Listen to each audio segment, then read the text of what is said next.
You read the message, and your body has already decided what it means before you finish the sentence.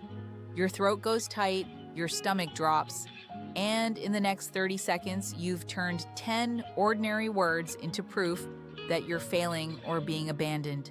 You know how to recognize when you're triggered after the damage is done. But by then, you've already sent the text, changed the slides, or swallowed the yes you didn't mean. The skill you're missing isn't awareness, it's speed. By the end of this video, you'll have two things you don't have right now. First, a 5-part trigger map that breaks your reaction into separate visible pieces, so you can see exactly where the spiral starts and where you still have a choice. Second, a single sentence you can use in real time to cut through emotional fog before you hand the next hour to a story that started 20 years ago. This isn't about forcing calm. It's about getting precise before you get reactive. Let me show you what it looks like when a trigger outruns everything you know about yourself. It's 9:07 on a Tuesday morning. Tasha is a 41-year-old project manager. She opens Slack and sees a message from her boss. Need to tighten the deck before the client review. Let's talk at 10. No greeting, no emoji, no softening sentence. 10 words, then silence. Her body reacts before she finishes reading. Throat tight, stomach drops, heat in her chest. A quick burst of pressure behind her eyes. Within 30 seconds, those 10 words have become a full prosecution. He's disappointed. I let something sloppy through. He probably thinks I'm not ready for the bigger account. This is exactly what happens when people get a closer look at me. She starts changing slides before she knows what actually needs changing. She sends a brisk message asking if the numbers on page 6 were final. She drafts a note to her boss. Absolutely already revising. Deletes it because it sounds defensive. Drafts another, des. Happy to tighten anything that feels off. Deletes that because it sounds too eager. Neither gets sent, but now her whole body is operating like a fire alarm that can't tell the difference between smoke and toast. She misses half her morning meeting because she's still decoding one Slack message. By 9:52, she's mentally fast-forwarded to year-end reviews, lost opportunities, and the private humiliation of being found out as less competent than everyone assumed. At 10, she gets on the call. Her boss says, "The story is strong. We just need the opening summary up front so the client can see the recommendation faster. One structural note, no hidden indictment, no exposure, no career disaster." The relief hits, but it's not clean. It's mixed with shame. On the walk to refill her coffee, Tasha gives herself the usual review. "You're too sensitive, you're old enough to know better. Why are you still like this?" That review teaches her nothing. A trigger map does. And here's the mistake that's keeping your self-awareness from actually helping you. Every time you try to describe what just happened inside you, you're using the wrong word. And that wrong word is keeping your alarm system stuck on loud. You say, "I feel bad." You say, "I'm spiraling again." You say, "I got triggered." Those labels aren't wrong, they're just too blunt to change what happens next. There's a reason that matters beyond pop psychology. Matthew Lieberman and his colleagues at UCLA ran a neuroimaging study and found that putting feelings into precise words, what they called affect labeling, increased prefrontal cortex activity and decreased amygdala activation. In plain language, a vague label lets your alarm system keep screaming.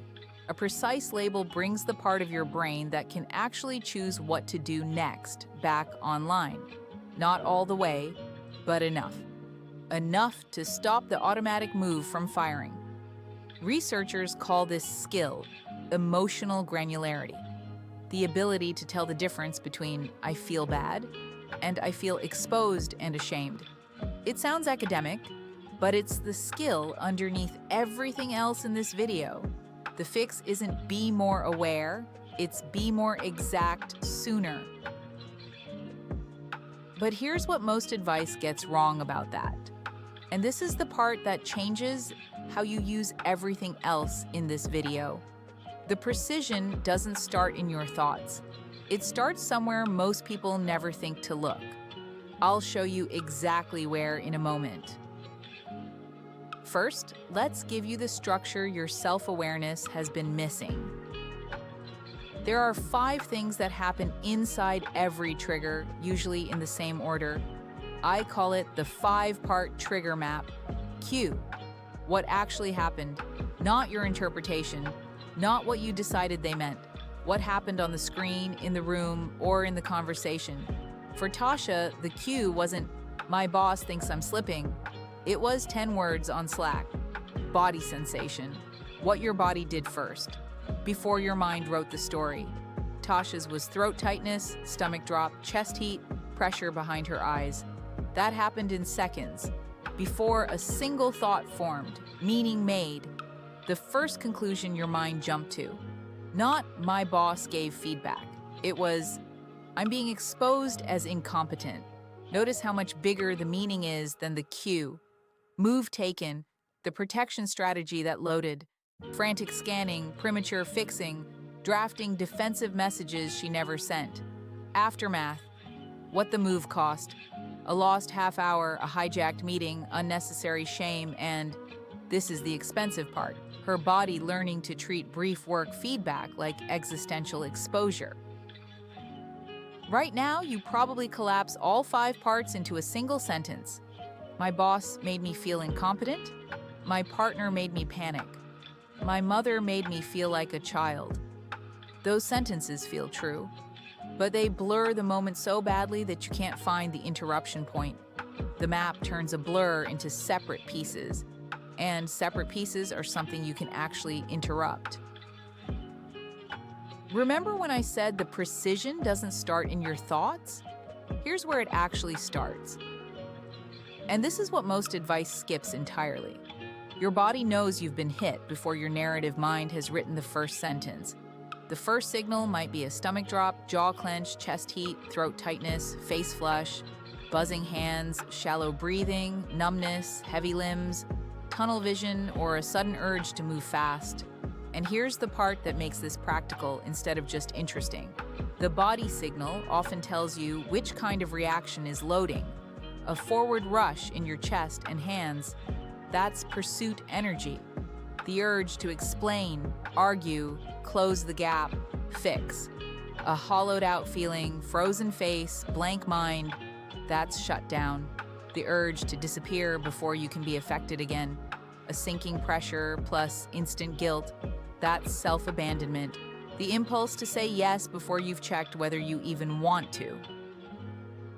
This is why I was upset is too blunt. Upset covers 6 different states that don't ask for the same next move. If you confuse them, you keep reaching for the wrong tool. Let me prove this with 2 people who both say the exact same thing. I got anxious and mean completely opposite behaviors. Maya gets a cool reply from the person she's dating and feels a rejection panic.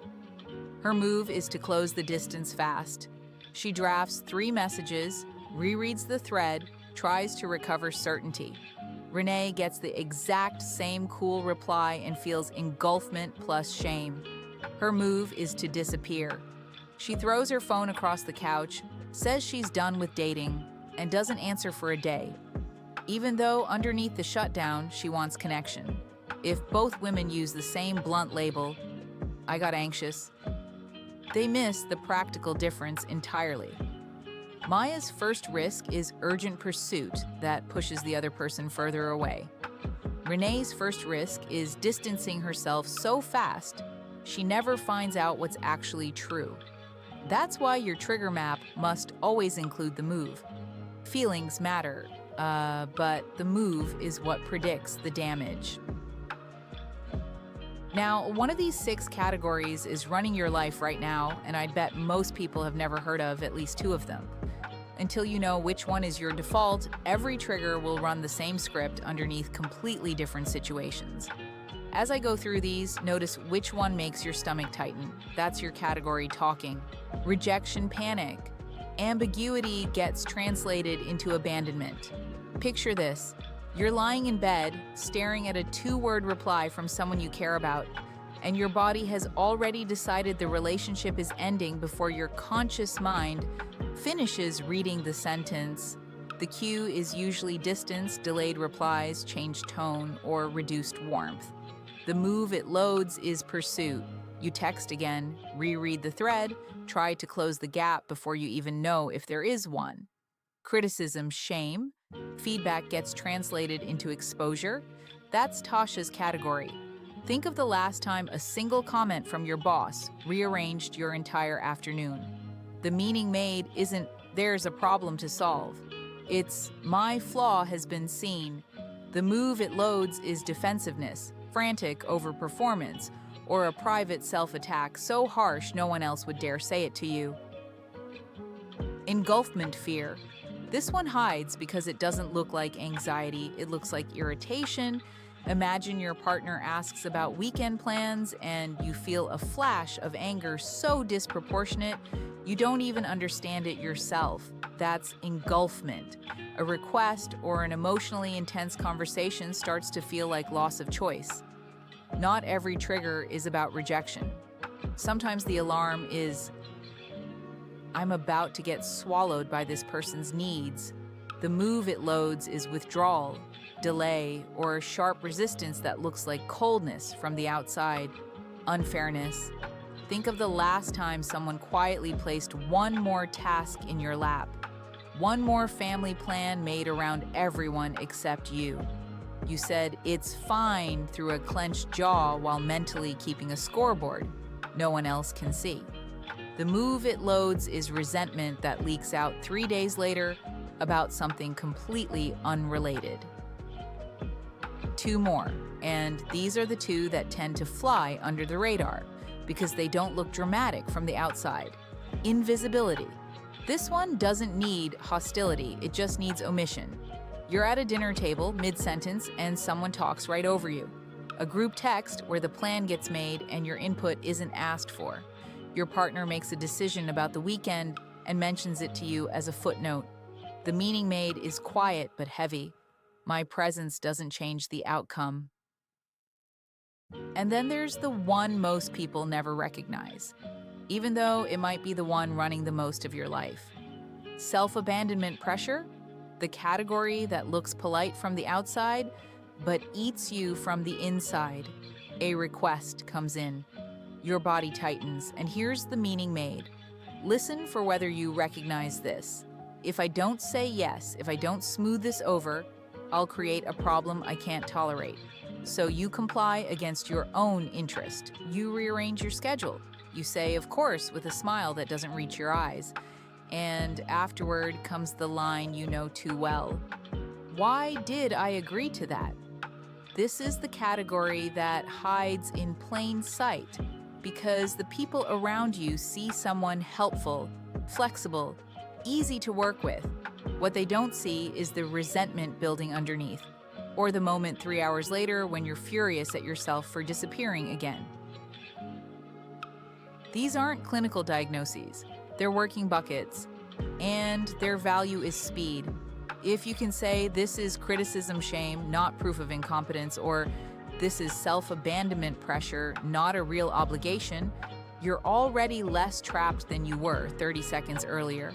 There's a single sentence that cuts through all of this in real time.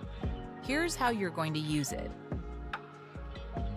Everything I've shown you so far has been about understanding the pattern.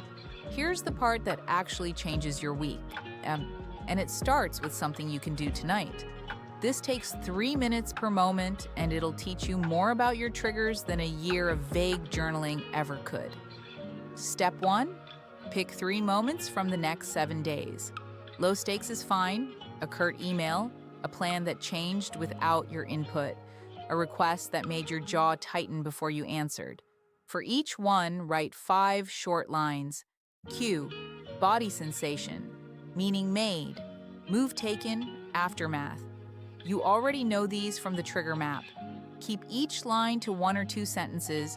Do it within 2 hours of the moment before the memory blurs into a general, "I felt bad." Step 2. For each of those 3 maps, Add 3 more lines. This is where the real shift happens. Better feeling word. And here's the sentence I promised you. Use this. The strongest feeling is not generic anxiety. It is Z's because they. For Tasha, that sounds like the strongest feeling is not generic stress. It is criticism shame because I heard one piece of feedback as proof I'm failing. For you, it might be, it is rejection panic because I heard silence as abandonment. Or, it is self-abandonment pressure because I felt I had to say yes before checking what I wanted. That one sentence moves you from chaos to a workable problem. Then write one story intercept, a grounded alternative that still respects what you felt, not a fantasy. Not everything is fine. Something like, this is feedback plus alarm, not proof of failure. Or, something in me heard distance. I don't yet know whether the relationship is in danger. The intercept doesn't erase the feeling.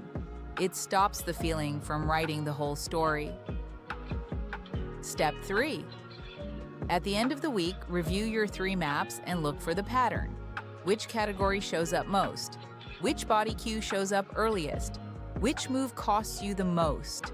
Which story do you believe fastest? And when you feel the urge to say, I'm overreacting, replace it with this: a familiar category got hit and a familiar move is loading. That sentence is less shaming and more useful. It keeps you in the adult job of noticing clearly instead of punishing yourself for having a nervous system. You don't need to catch every trigger at the cue level this week. If you catch it at the body level before the move fires, that's progress. If you catch it after the move, but before the aftermath spreads, that's still progress. Earlier is better, but later is still data. If you recognized yourself in Tasha's morning, the frantic fixing, the message drafting, the shame spiral over 10 words on a screen, drop "that was me" in the comments. I read everyone, and I think you'll be surprised how many people share the exact same sequence running underneath completely different situations. Subscribe if you want a new tool for this every week. The next video goes deeper into the body piece. How to calm your nervous system fast enough to keep choice online once the trigger has been spotted. That's where regulation stops being a concept and becomes something you can actually do at your kitchen counter, in your car, or between meetings. And if you want the full framework, all 5 steps of the Reparenting repair path, plus the detailed trigger maps and exercises that go with each one, I've written a complete guide. The link is in the description. Getting triggered doesn't mean you're broken. Reacting fast doesn't mean you're weak. It means you've been running a pattern without the map to see it. And now you have the map.